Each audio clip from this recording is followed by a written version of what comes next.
Hello and welcome to Frankly Speaking, where we dive deep into regional headlines and speak with leading policymakers and business leaders. I am Katie Jensen. On today's show, with the war in Ukraine disrupting food prices, fertilisers and gas supplies in recent months, we speak with Mageed Yahia, the World Food Programme's representative to the GCC. We ask him what it will take to bring prices down from record highs this year, who is most at risk of going hungry as winter approaches, and how countries can secure their food supplies if the war continues alongside high inflation and growing global debt levels.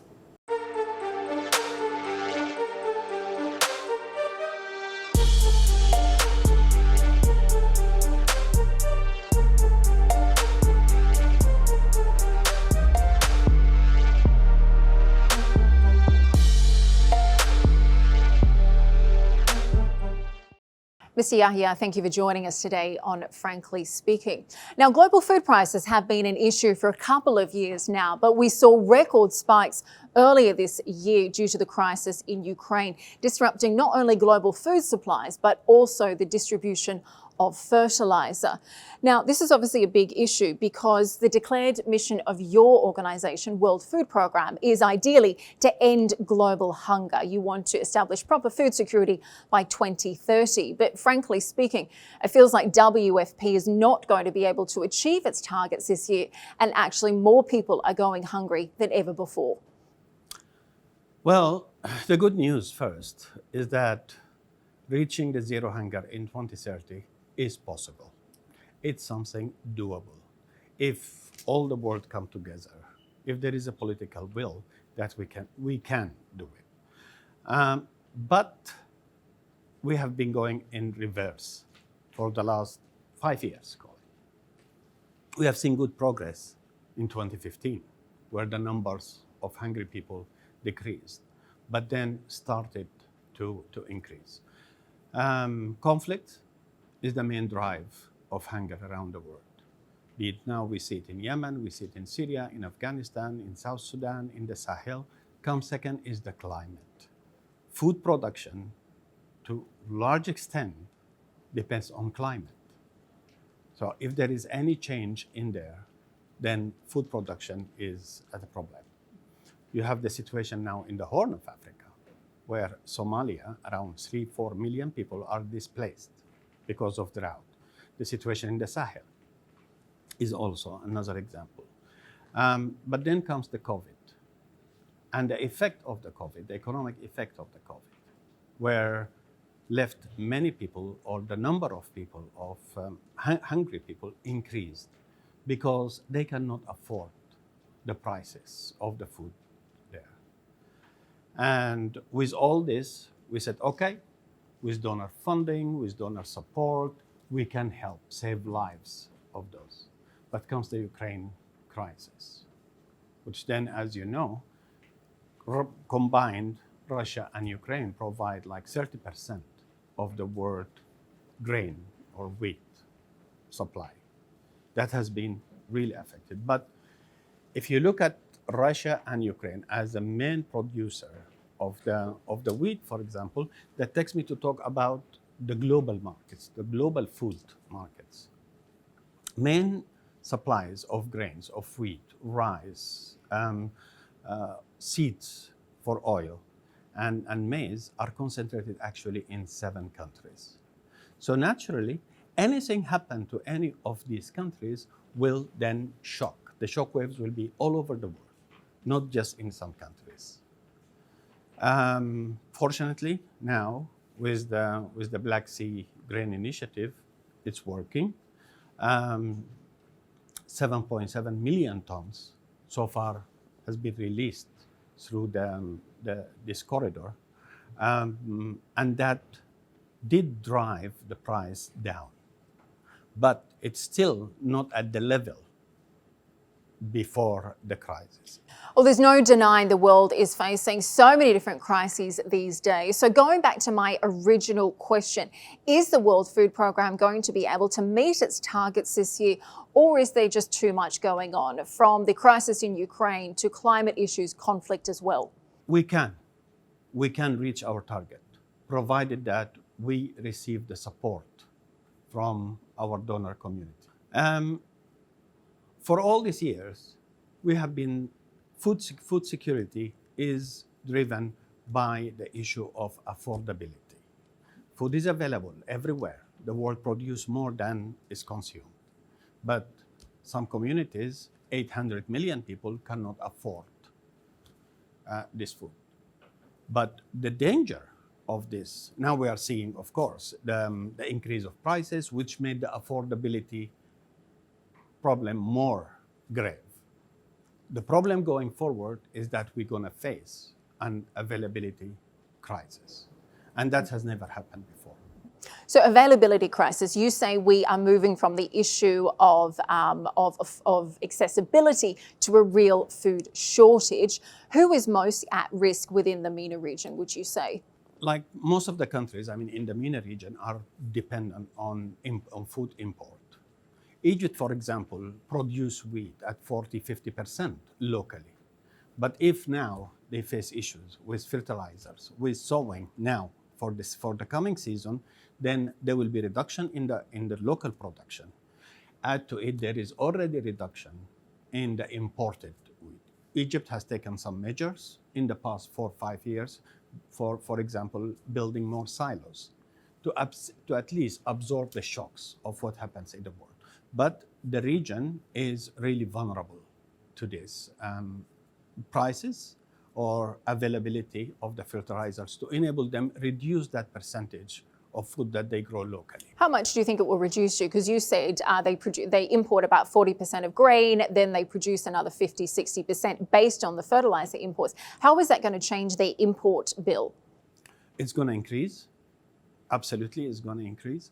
But also on the fertilizer, we are seeing now in some countries where farmers started to plant, but using less fertilizers, which then going to affect the production of that. So they're going to produce less with that. And less high quality, I imagine, as well. Again, then we start looking into vitamin deficiencies and other things. Correct. So it feels like, harvest this year, next year, and continuous years, they're going to be affected for some time. Would you say that's accurate? Correct. Like countries, for example, already running like in conflicts. Take Yemen, for example. Yemen also imports much of its wheat from outside. So there is conflict already affecting the accessibility of the population to the food. Then add to it, there will be issues with the import. Lebanon is another example. Syria is an example. Afghanistan is another example. Afghanistan now, we face an issue of time because winter is just at the step of the door. And we need to pre-position food for the winter season. If we don't do that, accessibility to these remote areas will be a challenge. So every year what we do in Afghanistan is that we have to pre-position this food. So when the winter comes, then we can cover these areas. Now we are facing that. We need immediately 150 million to be able to pre-position the food. South Sudan also, talking about the currency inflation, devaluation, and the food inflation everywhere. So I don't want to draw a really horrible picture, but it doesn't look like we are heading into the right direction. Okay, well, let's talk about some of these countries specifically. You mentioned Lebanon. Now, they've been one of the newer countries to emerge on the food crisis list. They've had a depreciating currency and dire living conditions since the start of 2020. So what's your forecast for somewhere like Lebanon? What kind of initiatives do you have in place to try and support the needy there? You look at the currency devaluation there in Lebanon, it's huge. You look at the inflation, food inflation there is huge. Lebanon in itself depends to a large extent on food imports there. At the same time, Lebanon is a host to 1 million Syrian refugees there. So all things are coming together. What we are doing there is working with the government to provide social protection for the vulnerable Lebanese, that we can help them cope with this situation. But if there is no immediate solution to that, we would just continue to provide that. And that would increase our caseload. Well, let's talk about some of the other countries in the region. You mentioned Yemen. Now, obviously, Yemen is a country that's very challenging when it comes to contribute to food aid. Now, this is because of the continuous deliberate efforts we've seen by the Houthis to block food aid coming in. It means it often takes months for the support to get to where it's needed most. Now, 20 million people in Yemen are looking at famine. They import around 90% of their food bill. Do you have any sway over the Houthis to even increase how much aid you're able to deliver there? Well, there are two issues there. One, of course, like in any conflict, one of the major issues that we face when we work in conflict areas is access to population. And that's, of course, take like maybe 50% of our efforts to negotiate access to this population. And that's mainly when we are operating in war zones. So that is one. Second is the number of people that depends on our food assistance. And now, because of funding, because of prolonged conflict, we are taking really tough decisions in Yemen by reducing our ration. How much are you reducing rations by? And is that because the Houthis are blocking access? That's mainly because of funding. That's mainly because of funding. And why is funding dropped off? Is it donor fatigue? Do the international community feel like they can't, have faith in you because of some of the issues with accessing remote areas? It's mainly due to the protracted nature of the crisis, but also of crisis coming up as different parts of the world. They may be competing with the situation in Yemen. But end of the day, we need also always to keep Yemen, Syria, South Sudan, all these places just on the headlines, that people do not forget about the situation there. Okay, well, let's talk about some of the other countries. You mentioned Afghanistan a little bit earlier. Now, I was interested to hear, you told me earlier that the Taliban have not stopped you from delivering aid. You said they realize that they need you in order to provide aid to their community. But would it not have been more beneficial to withdraw some of the food aid until the Taliban were more moderate towards women and children in particular? I know you have an office in Kabul. Or would it have been punishing the local population for the Taliban's actions? These are part of the tough decisions that sometimes we have to make. We continue to advocate for the right of girls to come to schools, and that is non-stop. Yes, they do realize that WFP is badly needed there, and so far we are not seeing issues with access. But yes, we work with other organizations, UN organizations on the ground to really put pressure and promote for the right of girls to attend schools and continue their education. And it's part of the daily work that we do, negotiation, so that then you achieve somewhere of it. But as you said, moving out or withdrawing is a punishment for those population. Sometimes we do this.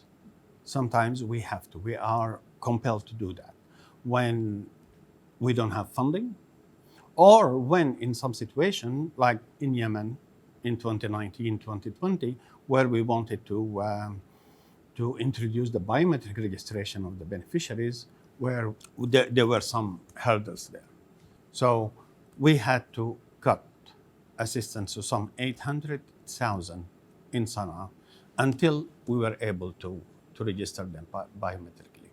Because end of the day, if you cannot provide your donors with evidence that the assistance reached the targeted population, then you risk also not feeding the rest of the communities there. So some of these decisions, some of these pressures we have to apply from time to time, but end of the day, it's a matter of humanitarian diplomacy, as we call it. Well, let's talk about some of that aid to Yemen, in particular Saudi Arabia's aid to Yemen. I know that since 2018, the kingdom has given more than $1 billion to the World Food Programme to carry out their essential work in Yemen. Tell me about some of the work you've been doing there. What has that money been spent on, and what are the future initiatives that you're working on?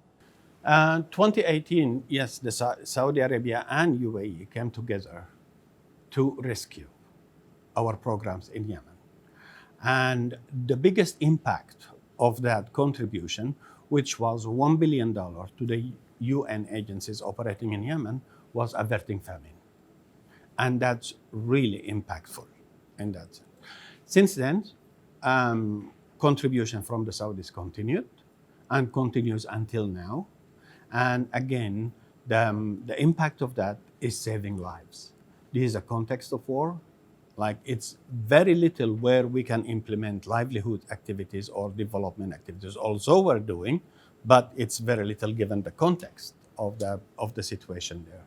So the impact of that is that we're keeping people alive there.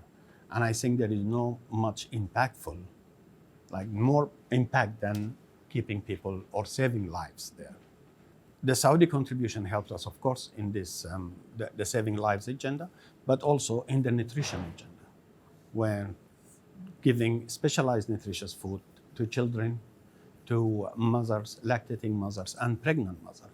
Because if you don't do that today, tomorrow you will have the effect of that, the negative effect of that. School feeding that we're providing school meals both in North and in the South. And that's, you can say that's a development activity that we're doing. So it's important what the Saudis and the Emiratis are doing with us in Yemen to help keep the situation, like people alive, saving their lives, and continue like the education. This is something very important for the children there. How many people's lives would you say has been impacted by that joint UAE-Saudi aid? We're talking about 40 million people in Yemen, and that's maybe half of the population there, or more than half of the population. Mm-hmm.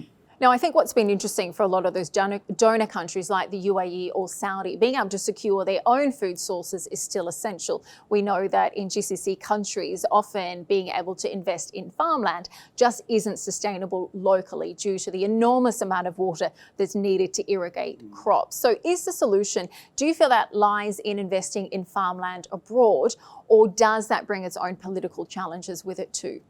Well, if you go back in time, like 1974, for example, where there was the agricultural summit, where Sudan was identified as the breadbasket of the region.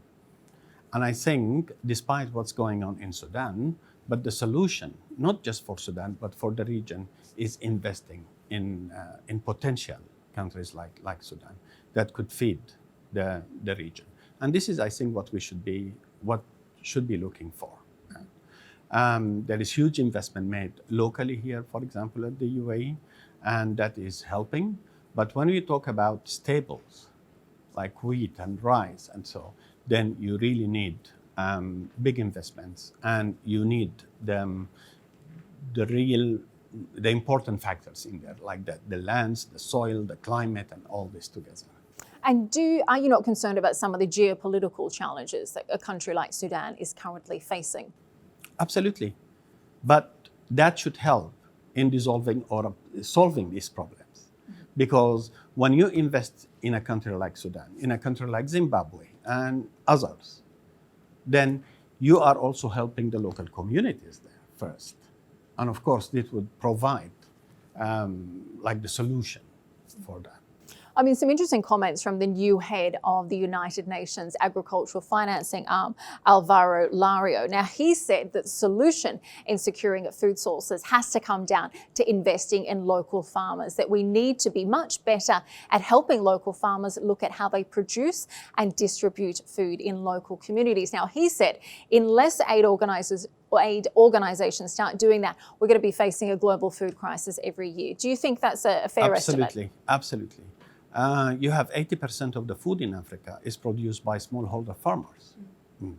But unfortunately, some of them, they end up as beneficiaries of our assistance. Why? Because of losses that they make, because of access to markets. They don't have access to market. There is no logistics, supply chain, storage facilities are not adequate. So more than half of their harvest is lost. And where we come in to help them continue. One thing we do, whenever we get like contribution from a donor particularly in cash, like helping, let's say we do it in Uganda or in the Great Lakes region, we buy from the local farmers. So that's our first priority. When we need to buy for the country or for the region, we buy from the local farmers. This, of course, provide them with marketing their produce.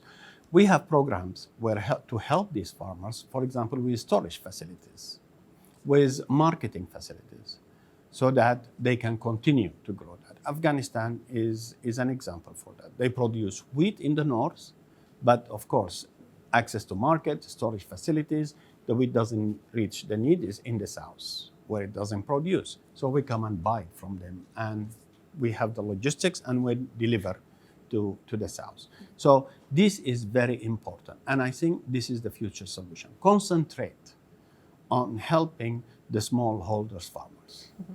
So being able to boost the local economy and provide to the global population. Now, you say we currently need about $9 billion to fix the food crisis as it stands today. You say if we take no action, this could increase to around $40 billion. Does it feel like an impossible problem to solve some days? We need an additional $9 billion because our projection for the 22 alone is $24 billion. So far, we have raised around $9 billion. We know we will not be able to reach our projected requirements. But if we don't get it, then next year, with the availability crisis looming, then we will need more than that. So the problem is that, is this a solution? Is this going to solve the solution? And that question may be asked by many. Like you're just taking the money and directing it somewhere without providing the real solution. But this is life-saving. This is immediate. If we don't do that, then there will be no long-term solutions because they will not be there to be helped. So short-term, you need to help these communities. You need to save their lives. And unfortunately, because of the conflicts, because of climate, which is a real threat to food security, because of the economy, this number continues to grow. So how are you at World Food Programme trying to help these communities move past just short-term aid to long-term management solutions? We continue to advocate. That is one of the things that we do, to bring their stories to the front page, that this is what they're struggling with, but what are the potentials there? If they stand up again, they can really help themselves. And we have examples there. In the Sahel region, for example, that is one, we see what we call the half moon is something that they can help this population. Today, they depend on our assistance, but tomorrow they can stand up again and feed themselves. And this is where we need to be we need to focus first on helping these people now. Well, given the food crisis you say we're facing today and the accessibility of food shortages we're expected to see next year, I wanted to get your comments on some of the activists we've seen in different parts of the world, vegans and anti-animal cruelty activists. They've been destroying crops, they've been pouring milk on supermarket floors. Given the shortage of food that you're expecting in the not too distant future, what are your thoughts on some of these activists' work? Is there not a better solution rather than wasting these precious food? Absolutely. I mean, there is better solution there rather than wasting. Wasting, it happens at the end of the supply chain. More importantly, there is the food loss, which really that's what we're talking about. That happens at the beginning of the supply chain, when, like the story of the smallholders farmers that I was telling you. So it's absolutely like someone in Yemen, someone in Afghanistan or in South Sudan, seeing food wasted like that is something like, well, they struggle to get it. So it is not like something that we like to see. But of course, there are other ways to demonstrate or protest against that. Okay, so it feels like you're saying we're giving attention to these activists in the wrong way.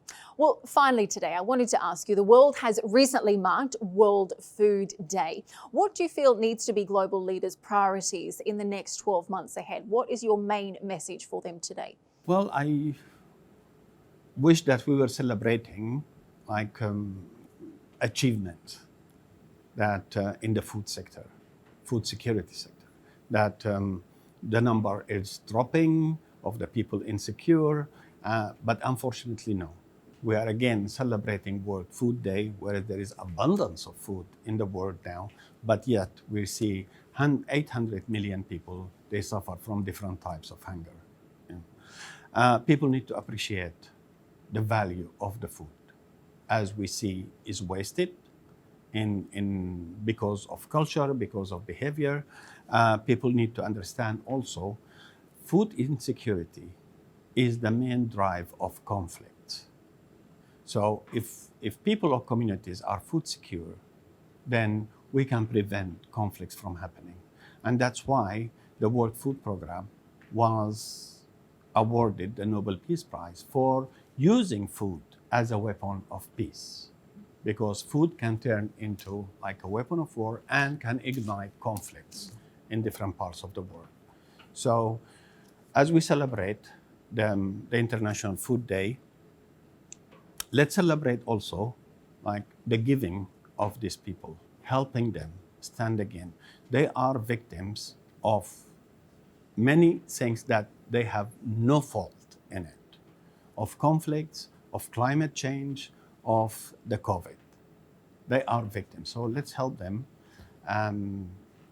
cross this difficult period. Well, certainly some very ambitious targets given this year. We're likely to see more people go hungry than ever before. Mr. Mageed Yahia, the GCC representative to the World Food Programme, thank you very much for joining us today on Frankly Speaking. We appreciate your time. Thank you.